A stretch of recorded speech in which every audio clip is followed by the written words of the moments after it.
you can feel a push and pull, a tension between two different impulses, really, to forget and to eject everything and try to push it out of you and distract yourself, or really focus in on the painful stuff and put your hand on the stove and like burn yourself essentially, but face it head on.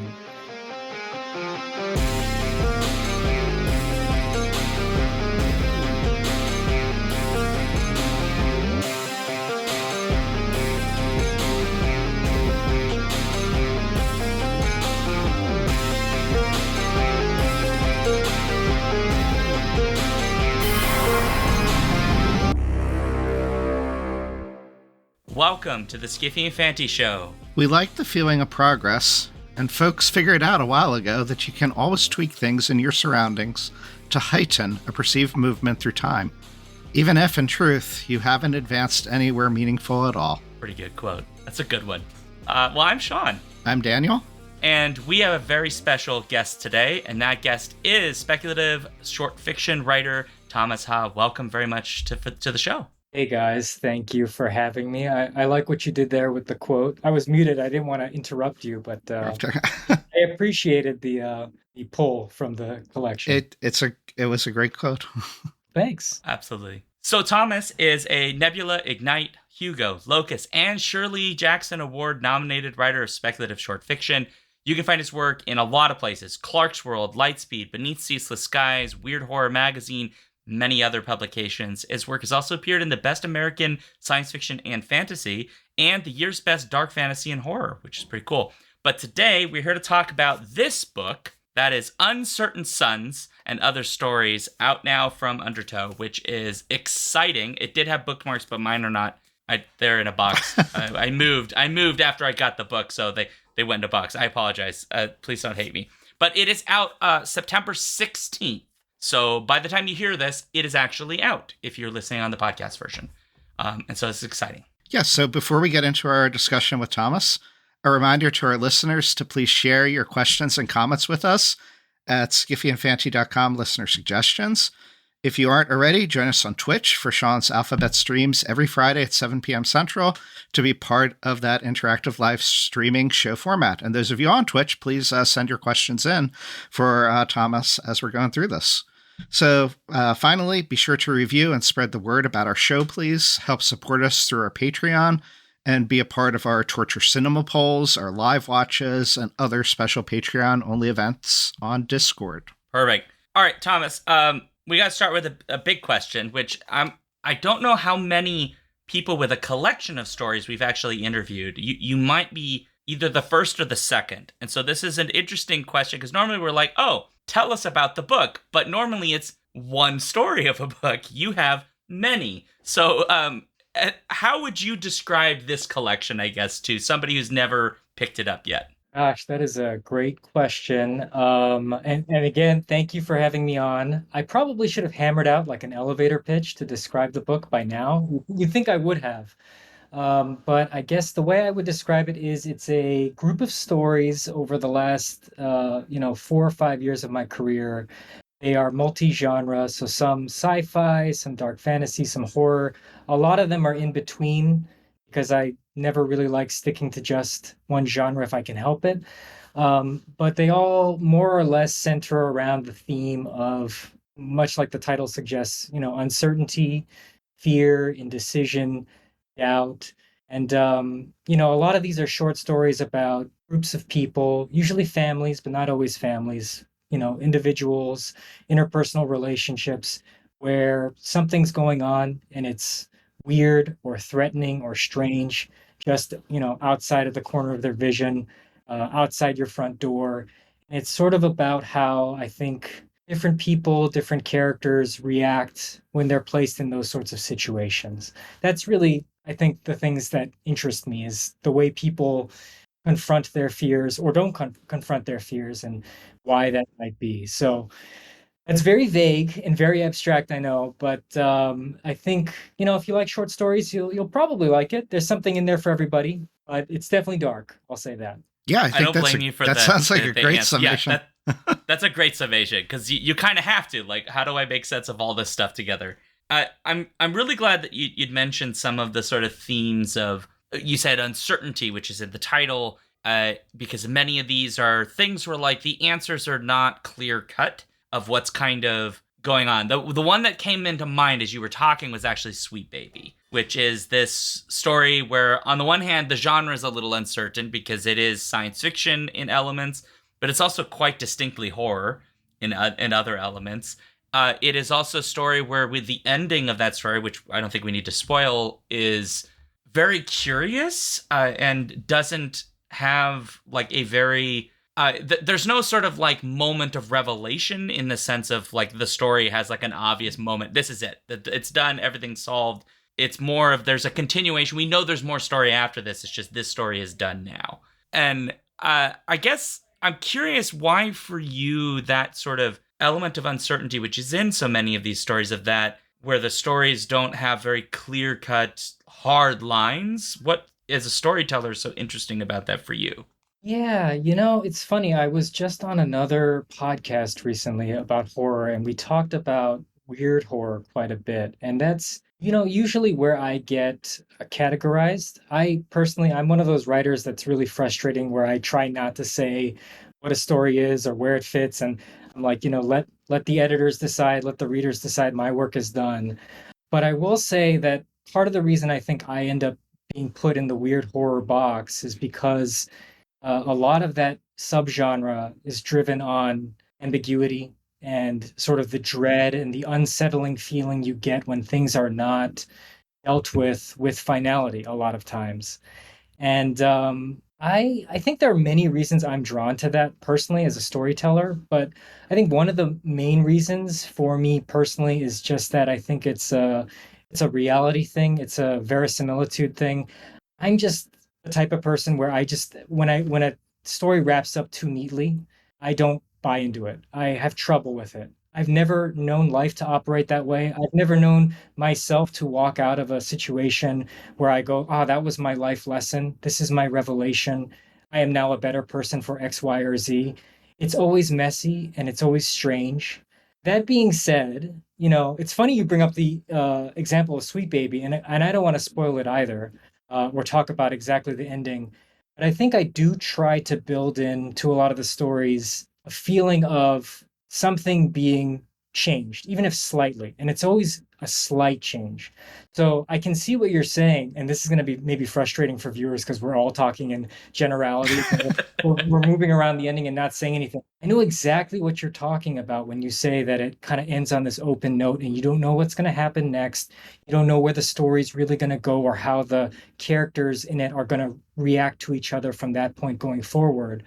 But I do think, from my perspective, the main character, the young girl, Fran, I think she has a little bit of a different outlook about her brother, her family. Just some background for listeners. I mean, it's about a very screwed up family dynamic where, arguably everyone is trying to do the right thing, arguably, but maybe not inexcusably. They're trying to preserve something, a certain way of life. They can't face a certain issue that their family has.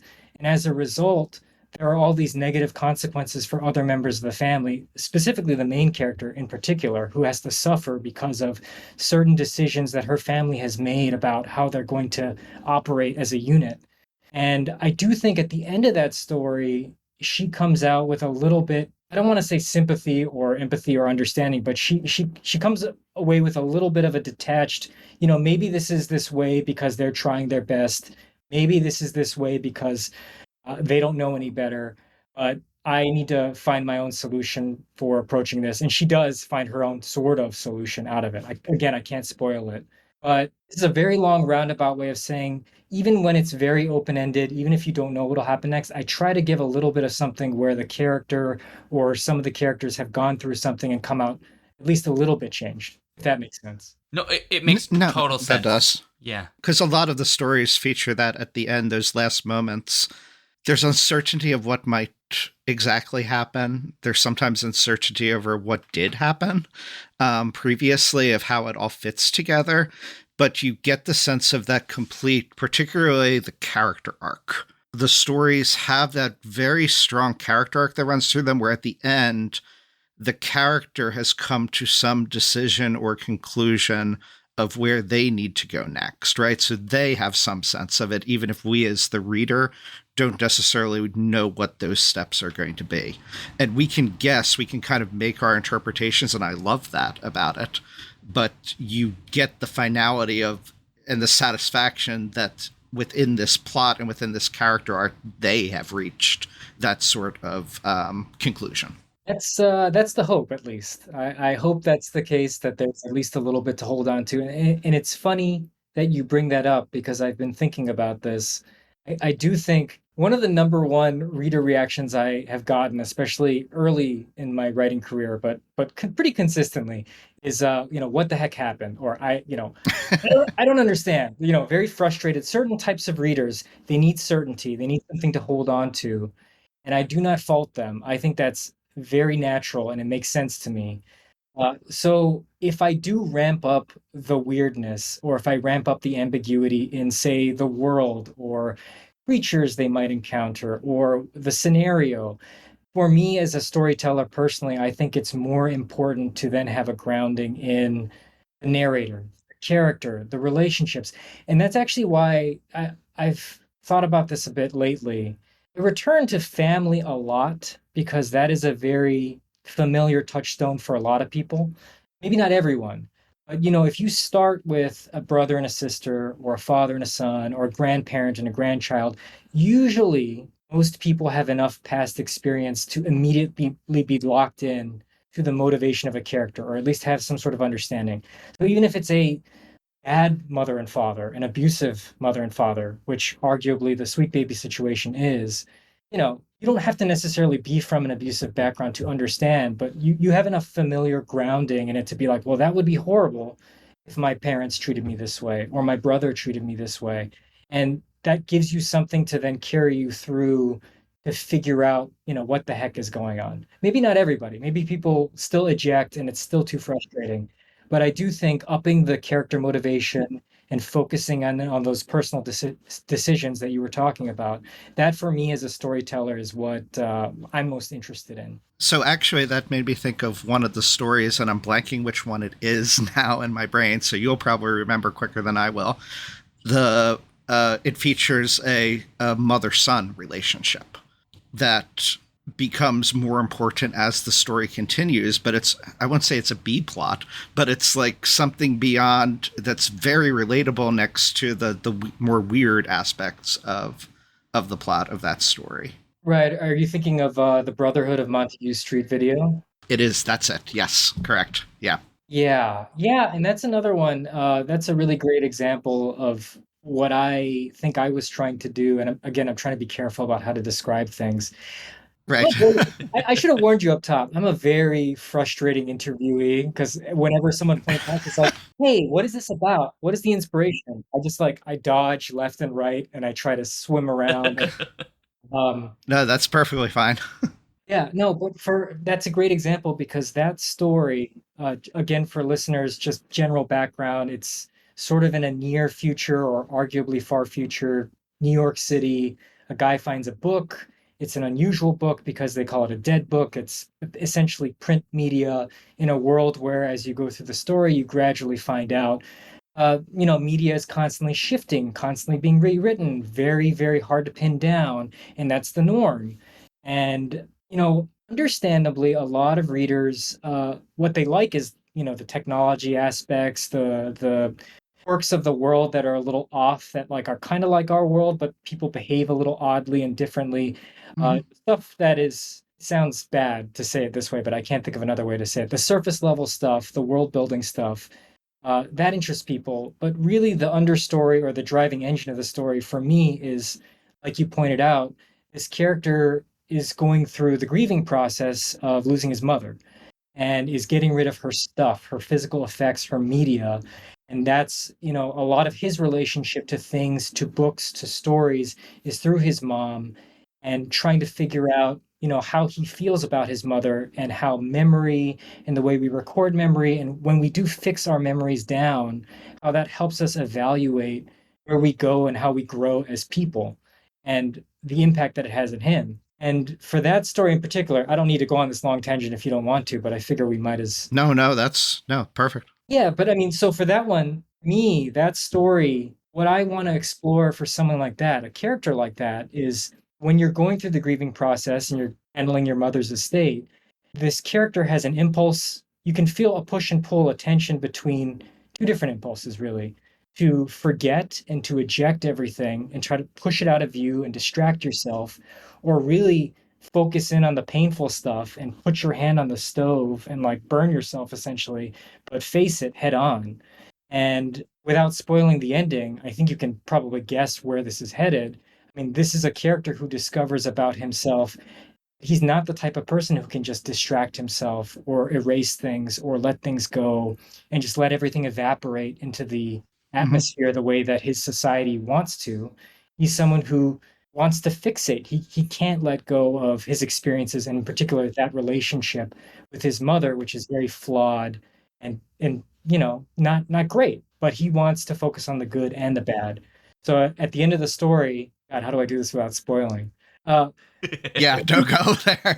he comes out with a different mindset than he started with. That's really where I'm going Right. with this spiel. And that's to me the kind of thing that drives a story. And like you said with Sweet Baby, you talked about the word preserve, trying to preserve something versus dealing with the loss of something. And they're two like opposing tugging things, and that story, both of these stories kind of deal with that, I guess, in a large respect. So is that something that you have returned to? I'll let Sean talk after this. Sorry. Oh, you don't need to apologize. I'm the one who's going on the long But, rant spiel. So yeah, I mean, you're a great interviewer, by the way. Can I just say that? I you all right, thank you.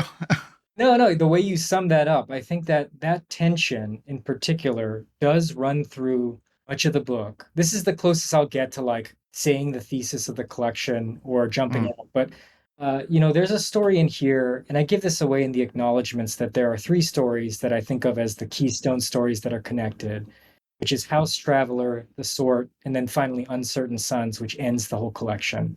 And I think of that as sort of the conclusion or capstone of a lot of the themes. But a lot of what they talk about in House Traveler, runs in the rest, is this fear of change, I think. It's mm, this point that I think a lot of the characters reach that I'm interested in, where your personal relationships, your family, the loves of your life, whatever it is, those are positive things. And your personal attachments are positive things. They drive you, they motivate you.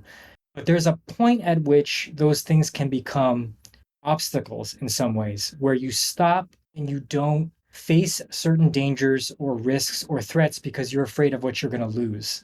You don't go over this hump because you have too much now that you have a stake in, and you're worried that every decision you make, every step you take might actually put the things you already have at risk. So, a lot of my characters, and this is not just in this collection, I think this is something I've been wrestling with for a long time in a lot of stories, and it comes up again and again.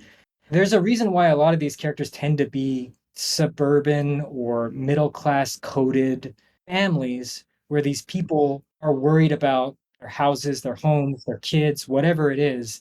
And that sometimes stops them from, this is very loaded, I shouldn't say this, but doing the right thing, to helping other people, helping themselves, bettering their situations. There's a real inertia, there's a phenomenon where I feel like once you hit a certain point, you stagnate, and that can be really dangerous for a lot of people in a lot of situations. mm. And I'm projecting, obviously, in a lot of ways. I'm clearly talking about things that worry me about myself or people I know. But I think there is this tendency, and it's very widespread, to stop yourself from doing what you would otherwise do if you had no attachments, or if you really thought about it in the abstract and you go, you know what? No, this person needs my help. I got to do this. There's a real tendency towards inaction that runs through these stories. And I think that's realistic of the world, right? Of reality of how the world. But sorry, Sean. No, well, I feel like the question I was going to ask has now been answered because you when you were talking and leading to this moment of this sort of notion of inaction in discussing that, you're kind of revealing some of the things that I noticed in going through the stories.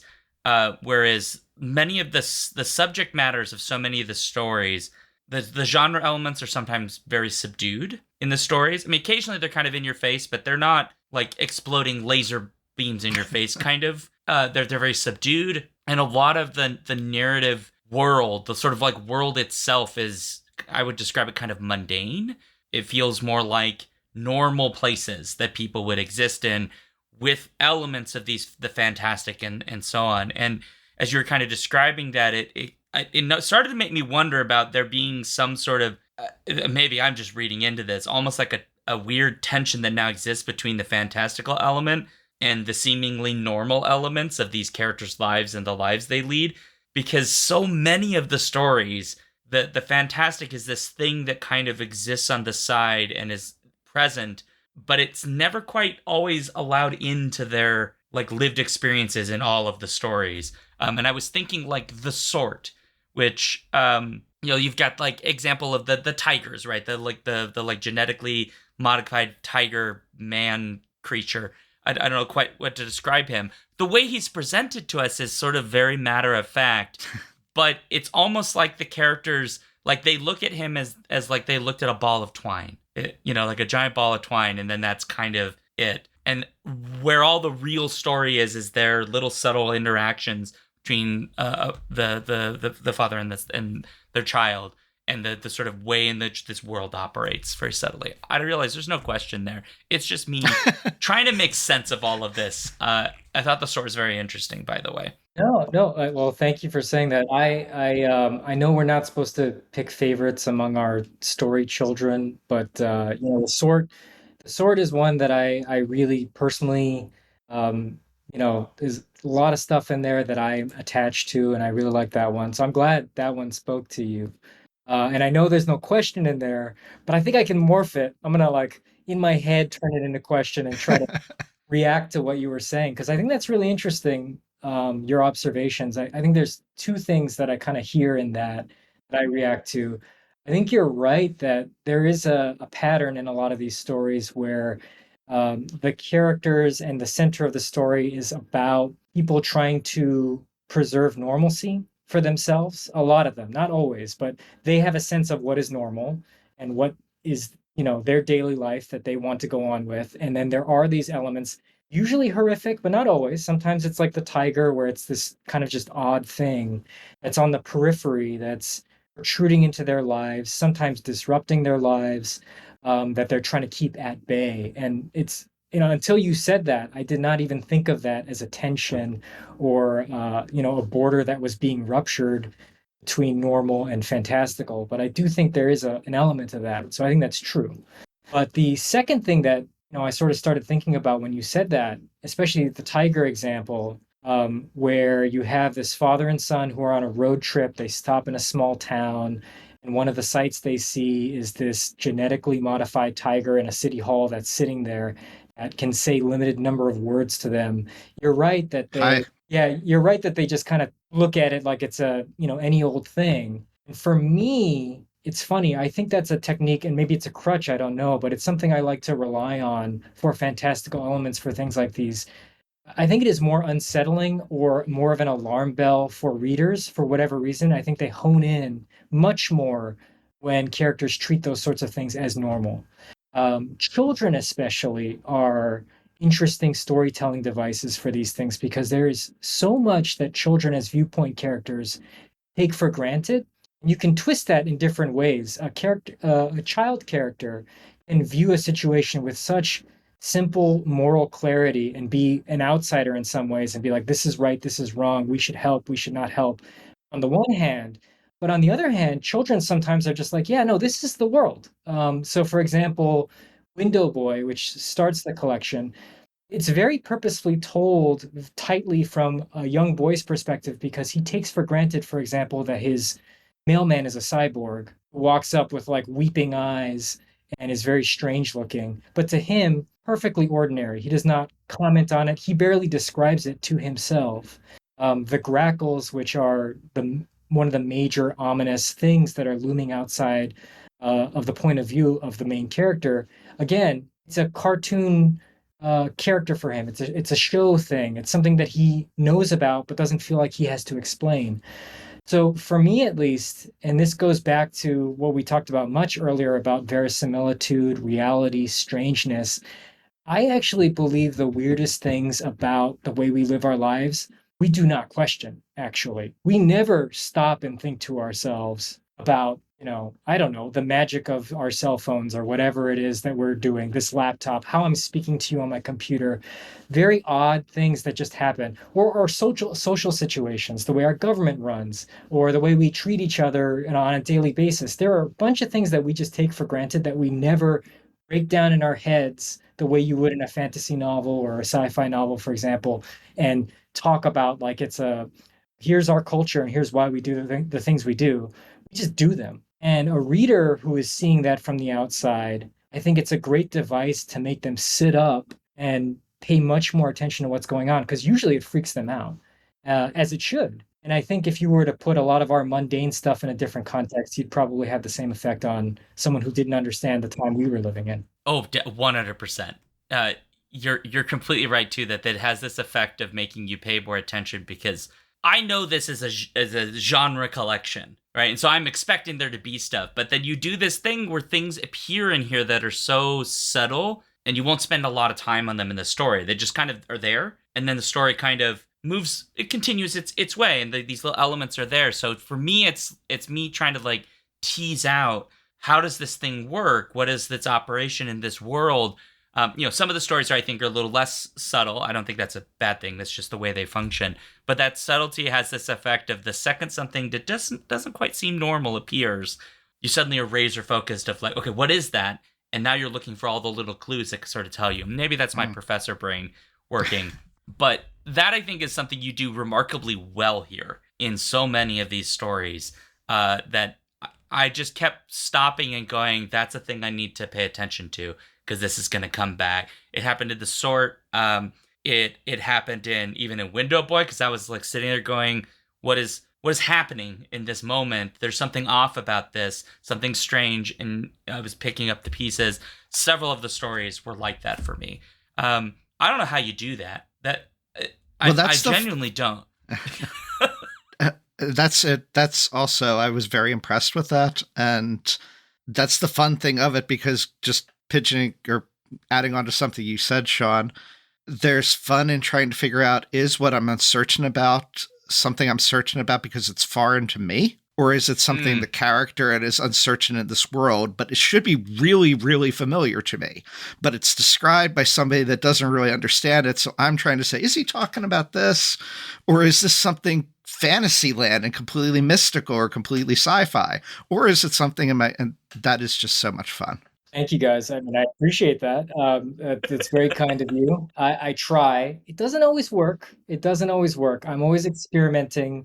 And like you said, Sean, I mean, I think in different stories, if is a slider on the weirdness and the subtleness or whatever it is, sometimes you got to go weirder and sometimes you got to go much more straightforward depending on the scenario. And it's funny that you just mentioned, Daniel, is this a fantastical term? Because there are times I will admit I push the limits even for myself, and I know it's gonna trip some people up. But an example, what I thought of when you were saying that was in this collection towards the end, I think Alabama Circus Punk is a story. Yes. Yeah, where the number one reader reaction So much fun. the first time they go through, and again, how do I do this without spoiling? But there's a device in there where as you're reading it, I think many people understandably for the first like half of the story, you're like, oh, well, these terms are just it's a sci-fi world, it's fantastical, we're far future. So whatever lingo they're using, that must be slang or code or something. And you just kind of, it's odd, but you push it to the side and you keep going, you keep going, you keep going. And then when you hit like the 3/4 mark or close to the end, when it really starts to ramp up and it's explained to you what this device is, and oh no, this is not code or slang. Something is wrong, and that wrongness has hit a critical point, and it's now exploding. You go, oh, I get it, I get it. And there's a risk with that, and I totally again I cannot fault a reader who just like throws their book across the room or just like, rolls their eyes and goes like, okay, like you got me, or thanks a lot, like you're being very clever here. Like I understand why you might want to give up before you get to that point, or even if you get to that point where you're like juice was not worth the squeeze, the puzzle was didn't do it for me. I think that's fine, but there's a certain type of reader where if you pull it off and they like that kind of thing, I think it's a lot of fun. So that's the goal, I think, for those kinds of devices and those stories.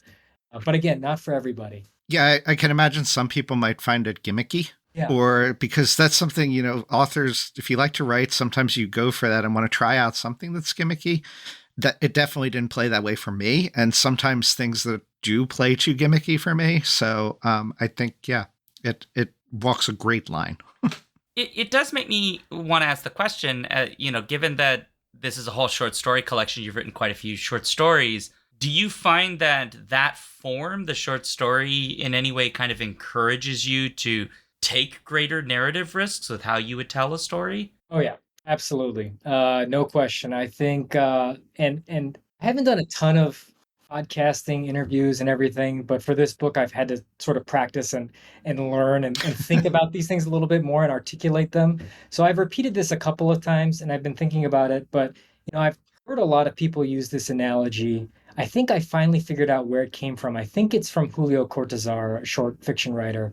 But I think he makes the analogy of short story writing as like if you're boxing, it is the knockout punch. It is the huge hit where you concentrate your ideas, you give it your all, and you knock somebody out. Or you don't, but it's a knockout punch versus something like a novel where it's a long boxing match. You have a lot of rounds. You have to have endurance. It's more technical. You got to win on technical points, and it's just a very different game.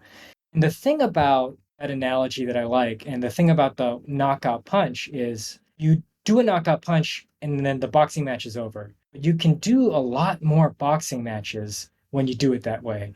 You can schedule them much closer in time. Now the metaphor is falling apart, but you can do a lot more matches and really iterate and play in a way that I think is much harder with novels. And it's just the nature of the publication schedule, the timeline. It takes years to bake and then put out there.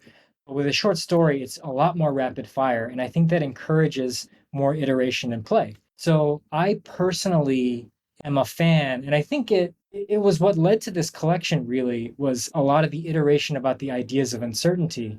I was like, what, this is coalescing around something. I am writing a lot of stories that are slight mutations of the same thing. Maybe the relationships are a little different. Maybe the threat is, slightly of a different nature. But tackling the same thing. So maybe if I bundle these up, they will have things to say in relation to each other, or a reader might react differently reading one next to the other. So I do personally think short fiction is a little bit more of that experimental, you're just constantly going back and forth with the reader and you get in real time a lot faster of a reaction, whether something works, whether it doesn't work, whether it hits with a group versus not. I think that's why I'm addicted to it, frankly. I don't know if I could sit for years on end and work on a novel without that rapid fire feeling that short fiction brings. You kind of raised this issue now that not issue this element of in putting this collection together, we've sort of been talking about common themes. Some of these stories have been previously published, and some of them are original, like Uncertain Suns, which is original. When you were assembling all of making decisions about what was going to go in here, how much was thinking about the interconnections part of that process before you put what was in here? And was, I guess, the second part of that question to be Uncertain Suns in particular, which is the title story. Was that a thing you had beforehand, or was that a thing you made specifically for this? Yeah. Let me think about how to answer this and stall for time by first of all saying and plugging. I should have done this at the top of the hour, but the publisher of this book, Undertow Publications, they are very unique indie publishing house that has like a very, to me at least, like a singular voice in the sense that they cultivate a lot of, maybe younger is not the right word because we're all varying ages, newer newer indie authors in a lot of interesting ways, whether it's in anthologies or year's best. They have a year's best weird that around for a while and went away, but is coming back this fall, and also single author collections that are fantastic. And it's run by Michael Kelly, and he's got a team there: Carolyn McDonald, Vince Haig. They all, I think, put out books with a very strong sense. And this goes back to what you were saying earlier, Sean, about how everything feels contemporary or like in the mundane world. So when I was thinking about this collection and where to pitch it, part of that process was thinking about, what is Undertow like? Because I'll be honest, even before it was fully assembled, they were the ones I wanted to approach. I just knew in my gut that I wanted to work with Michael Kelly and his team. And so that kind of narrowed things automatically because I sometimes do write a little bit more high fantasy or very, very obviously far future or, interplanetary stories, that sort of thing.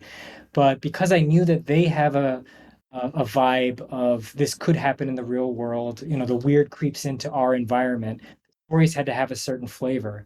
So that ended up informing a lot of what I ended up gathering. I did not know if they would be open to a collection at that time. I had worked with them on a short story in Weird Horror Magazine a few years ago. And then it just kind of all came together when Michael Kelly, I think, was looking for something longer. And I had started to assemble this again with them in mind, but he didn't know that.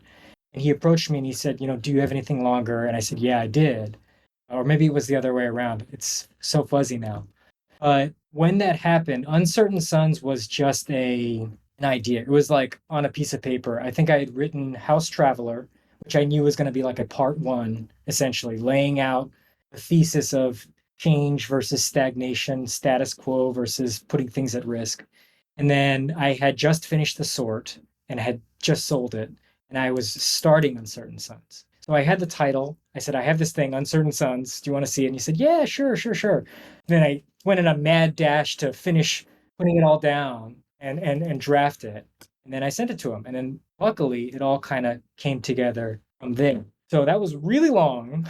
But I think the short answer to your question is it was a combination. I had to like think about it beforehand and I was gearing up to pitch it to them, but not all the pieces were done before I like showed it to them for the first time. Was it a conversation between you and them in terms of the order of the pieces then? Because this really does seem like an album in the sense of like everything's meticulously kind of placed to like almost even like if it had an A side and a B side in terms of like it's going to stop here and then we're picking back up on the other side of the album. Yeah, yeah. It was there were some conversations back and forth. Michael was very thoughtful about, what he thought would work and didn't work.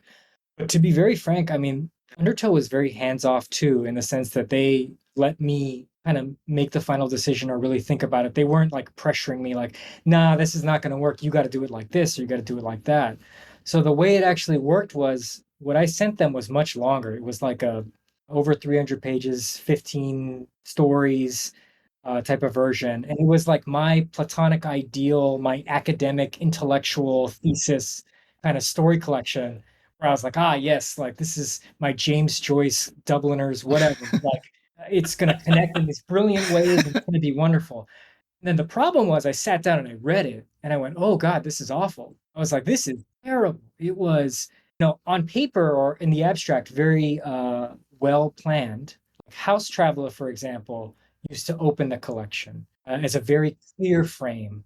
It was so disorienting and so abstract and really just dropped readers in out of nowhere that I was like, there's no way. If I'm a first time short fiction reader and I pick up this collection, I'm going to bounce on this in like 10 pages. It just didn't work. And I also had initially broken it up in more arcs where, maybe let's say the first third of the collection was similar stories of people, let's say, denying the threat that was confronting them. And maybe the second third was a little bit more mixed. It was people not quite self actualized, but struggling to confront. And then the last third was a little bit more confronting your problems, whatever, however you want to categorize it. And the problem with that was you read two, three stories in a row that have the same vibe. It's so repetitive. And if you're on a downer stretch, oh man, it is such a downer. So Michael and I talked about it, and I tried a few different things, sent it back and forth. And ultimately, what you end up seeing is a little bit more of more variety. So there are some balancer stories in there that I think are palette cleansers that change the vibe a little bit. They still fit within the aesthetic and the feel, but they're not, it's not relentless downer followed by another relentless downer. I think it's a little bit more of a change. And I think the other thing is the weirdness ramps up over the course of the collection. Window Boy, I think, is more of an entryway because it starts with a lot of familiar environment and then introduces the weird stuff. It's not like an Alabama Circus Punk, which is by the end, you're bracing yourself for something odd to go wrong. So you're like, okay, I'll accept this. I think that was much more what we decided on. And like you said, like an album style, thinking about the listener experience, the reader experience, this is much more smooth, I think. I hope. Yeah, I agree. I think I'm finding this very interesting because we haven't had a chance, as I had said at the very beginning, to actually interview any people who've released, like, were the actual collections the thing we're talking about. Mostly we've got novels or we've had novellas, and then we've had people on who have done short story collections, but they've done like a novel, and so that's why they've come on. And we've So talked about many collections just amongst ourselves. Correct. But Yeah. never with the writer. Not with the person who was in part of the process for assembling it all. And so I find it very interesting that there's so much deliberate intentionality in the choices of the stories, which I find so interesting in part because many of these stories were previously published. And so there was no point in their existence when they could have originally been thought of for this thing. They were just a story that you then sent out, and then in sort of trying to think about how they could all interact with each other, you have to essentially like look at how they thematically tie, tonally tie, narratively, etc., and work together so that they create a reader experience, which is I don't know. There's something about that. It is so like intellectually really curious to me.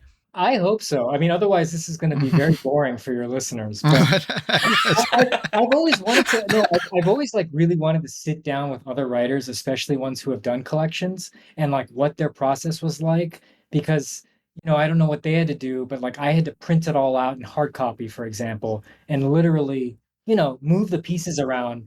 Digitally, you can kind of do it, but it's not quite the same as flipping from one story to the next, or then switching them around in the order and checking the transitions. I've always wanted to kind of sit down and talk to other collection curators, I guess, or whatever, people who've done this thing to find out what their methods are, because it really is, again, this is my first time going through it, but I do think you want to be thoughtful. And even if it's previously published stories, there are certain things where I had inklings in mind where certain stories might relate to each other or threads might be picked up from one to the other. So, it's an interesting process to see how you can put those pieces together. And again, not frustrate a reader or make them want to to run away after the third story in a row where someone dies at the end or something like that. I imagine as a writer, an element that is there is you become differently familiar with your own work, given the percentage that are from elsewhere. And I say differently familiar. I don't want to suggest like your relationship to the stories, I think, is different than their initial publication life was presented, if that makes sense. Would you say that's kind of how you felt? Yeah, oh, definitely. I think when you sit there and you really look at them again, especially years later, out of context, like out of the magazines, and then next to other stories, it gets also painfully embarrassing and like a little bit like exposing to like look at what you fixate on, and you're like, why am I so fixated on this issue or this thing? Like, what am I saying about myself? I'm telling on myself to strangers in this way. And then it goes down to the sentence level, to all the crutches, all the typos, the things that you just have done over the years. You're like, oh, this is so embarrassing. I think my wife, who she reads a lot of these and she helps edit. She's a writer as well in a totally different sphere. So she always has her own thoughts about certain things. And she's like, man, your endings, for example, I'm not going to say what it is, but there's a certain thing I rely on too much, where she's just like, you do this a lot, and when you line these up, you've done it 5 times in a row. Do you realize that? And I go, oh my God, you're right. I had no idea. And it just really makes you rethink, and it makes you a little bit, I don't want to say paranoid, but much more aware and self-conscious of your patterns in a way that you just kind of be like when you're in the trenches and you're just subbing story after story after story. Because you also just never know what's gonna even be sold, for example. Like, you don't know what's gonna make it out the door. This is just sit in your trunk. You just got to try everything. And then so when you assemble things, you really start to see, let me be positive too, not just the warts. There are strengths or things that you like that you come back to and you go, oh, that's nice. I'm glad I did that. Or that's interesting. I forgot I did that. And you can appreciate those things with distance when you're putting the collection together. Another positive might be Uh-huh. also that you're because so many of them were originally published elsewhere over many different periods of time, you're also starting to notice what possibly editors might have seen at them at that moment. Because they obviously loved it enough they wanted it. Mhm. And so I hope that as the author, right, you're sitting there kind of going, okay, but like, what was it? What was it that nabbed them? Because they were the editorial reader, and maybe you take that home with you, and like, there's some things I could replicate and take. Yeah, I think that's So right. before we're out of time, there's one question, one story I did want to ask about, because it's one that really resonated with me. I read it twice, and it's kind of like the person who wrote the introduction to the collection. I'd have a hard time saying like favorite stories, but this was definitely one of the most impactful, and that was The Mub. Because to me, it was one of the scariest stories I've ever read in my life, which may sound odd to you. I'm not sure. But like to me, what really hit was that the story, I read it almost as I have no idea what you intended with it, but almost like technology, like AI technology, I kept thinking of coming and annoying you with like, hey, try this, try this. Are you using AI to do things? Like, hey, we have AI services to write for you. And it just scared me of like having to live in a world like this where this was happening. It felt very real and now, which might be different than when you had originally written it or not. But it made me think that that story and at least one of the other ones are almost like cautionary tales on technology. So I was curious if is that something that resonates with you in terms of like you like technology but you're also very wary of it, or is that just something that you're delving into with sort of your uncertain weird fiction as opposed to ones that are maybe more standard sci-fi or standard epic fantasy? Yeah, that's a good question. It's tough for me to distinguish what is just me being an anxious person about life and the world in general. I'm a very risk averse person in general. New experiences, I like predictability and constants, but I do think as a person, if I'm being very frank, I do have a lot of wariness about technology and not the technology itself, which is almost always, never Mm-hmm. the issue. It's how it's applied, it's how it's marketed, it's how it's used. And it's funny you bring up the Mub. I mean, that's another one that's like the sort where I couldn't say it at the time, because you never know what people glom onto, and you don't want to say, this is my favorite. That's not my favorite. But the Mub was one where I personally was very invested in that one as well, like the sort. I have a rule where I never say what inspired a story, especially if it's recorded, because in this age, once the author says what it Mm-hmm. is and it becomes searchable, that's what it is. Right. Or it's weighted towards Mm-hmm. that. But so many people have, so let me put it this way. Regardless of my intent, a lot of people have ascribed generative AI to the MUB. And it came out at a time, let's say, where generative AI was becoming a thing that you were starting to see everywhere, but was not quite as uh, ever present and jammed down your throat as it is now. So I think that people are probably right to pick up on that, but I also think that what you say too about technology generally and how it could be, an anxiety about technology more abstractly, I think that's also correct. I do think the thing I was going for, regardless of whatever the inspiration was that feeling that exactly what you're talking about, which is here's something that is annoying. Maybe if it's even kind of funny, the way it talks, it moves, it's goofy. It's really goofy, but it's doing things that are not funny. And at a certain point, it reaches a critical mass where it's starting to destroy infrastructure and get in the way of a lot of things. And then it's really not funny. And I think there's a character, I think the man in the hat on the horse, the cowboy character, essentially, who's Mm-hmm. a real jerk, who says something along the lines. I think he has a line like they're funny or stupid or whatever it is until they're not, until they get dangerous. That's the essence of the line, at least. And that's really the thesis behind that story is, there are these things that seem like funny little marketing gimmicks, but then they're not. Then they destroy basic structures and things you rely on, and that's a huge problem. And I don't think that's just generative AI. That's definitely where we're seeing a lot of that kind of corrosiveness, I think, now. It's like in shitification on steroids. Yeah, yeah, I think that's. Yeah. Does that even answer the question? I don't know. I don't even. No, it did. No, it No, did. it It did. did. You're Oh, good. well, thanks. Well, and I want to say, oh, you know what? I don't know if I can say specifically, but I've heard from someone that the MUB and the sort are going to be in some sort of like, I'm going to try to be vague, but like an academic text on weird fiction as examples Hmm. of a certain thing in sort of this era that we're in now. And I was very Oh, congratulations. no, thanks. No, but That's I really was cool.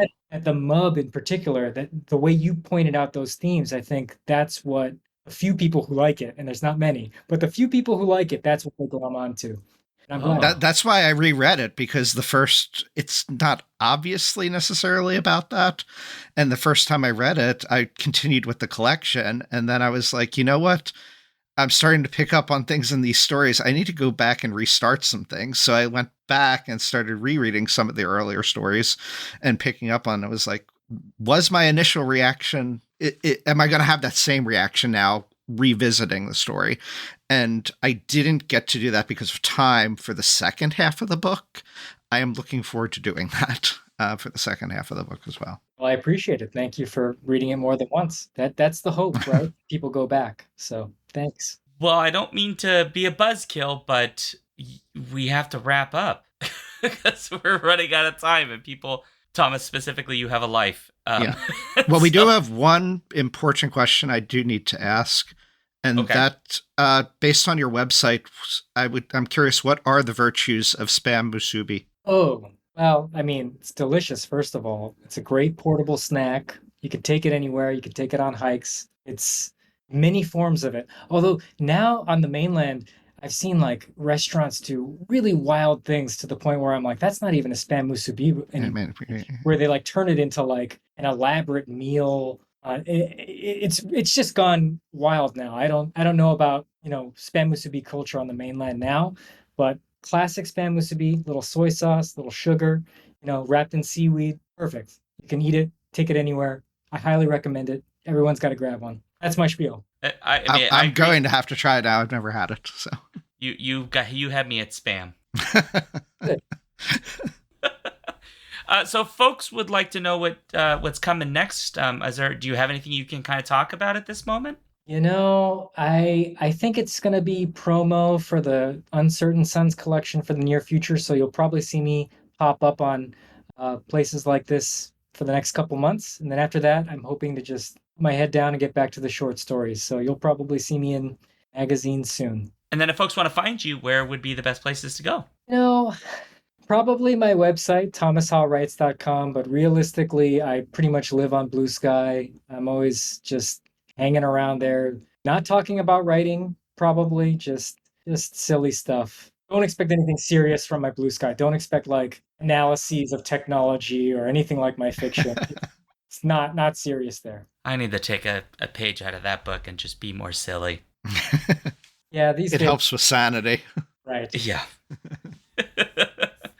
Well, Thomas, thank you very much for taking time to talk to us about this book, because it had. By the way, we did not talk about the cover, but the cover is super cool, right? So the cover's awesome. But also, thank you very, very much. Thank you. Thank you for having me. And yes, the cover's awesome. Wonderful painter did it. I'm blanking on the name. I think it's Uwe Topfer.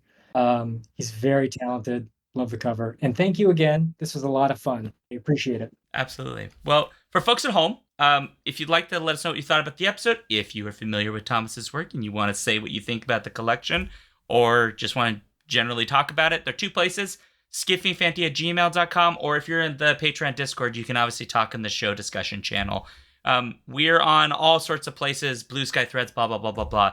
That is skiffyfanty.com/skiffythings if you want to find us there. And then remember, every Friday, 7 p.m. Central, at twitch.tv/alphabetstreams, we do our live show, different show every week, sometimes interviews like this one. So please come. And then if you like what we do, the best way to support us is telling people that we exist, and then reviewing us, and then patreon.com/skiffyandfanty, which gets you access to the Discord and all kinds of other fun stuff, including voting in the Torture Cinema poll, where you make us watch a movie that we don't want to watch. sometimes they're actually good, so it's not that big a deal. As for Patreon supporters, we have a whole bunch to name real quick, so thank you all very much to Andrea the Alluring, Cameron the... I cannot say this word, Daniel. Can you say it for me? Chthonic. Thank you.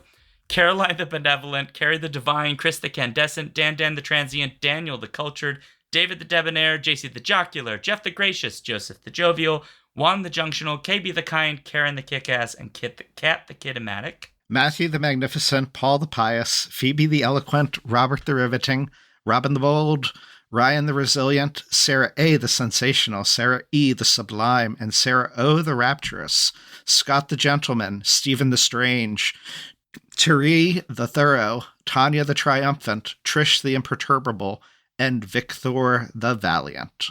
Thanks, everybody. I'm SeanDuke.net. Just add a /Duke things if you want to find my socials. I'm Alphabet Streams here on Twitch as well. You can find me, Daniel, at reading1000lives.com. That's the numeral 1000 in there. And, of course, the Skiffy and Fanty blog. Absolutely. All right, as required by the Skiffy and Fanty bylaws, I must make this happy, which I'm going to do by letting Daniel know that I have got you a ticket to the new amusement park of talking animals. Is there an aardvark?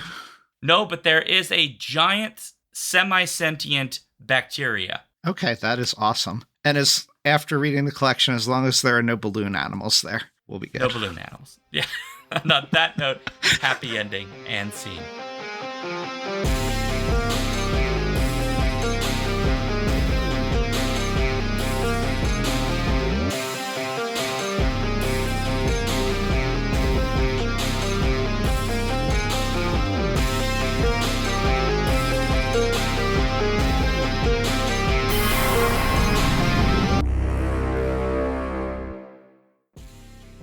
If you want to support this show, you can go to patreon.com/skiffyandfanty or skiffyandfanty.com, our website, where you can get access to all of our fancy things. Our music comes from Holy Mole. You can support him and his work at patreon.com/holymole. Thank you for listening.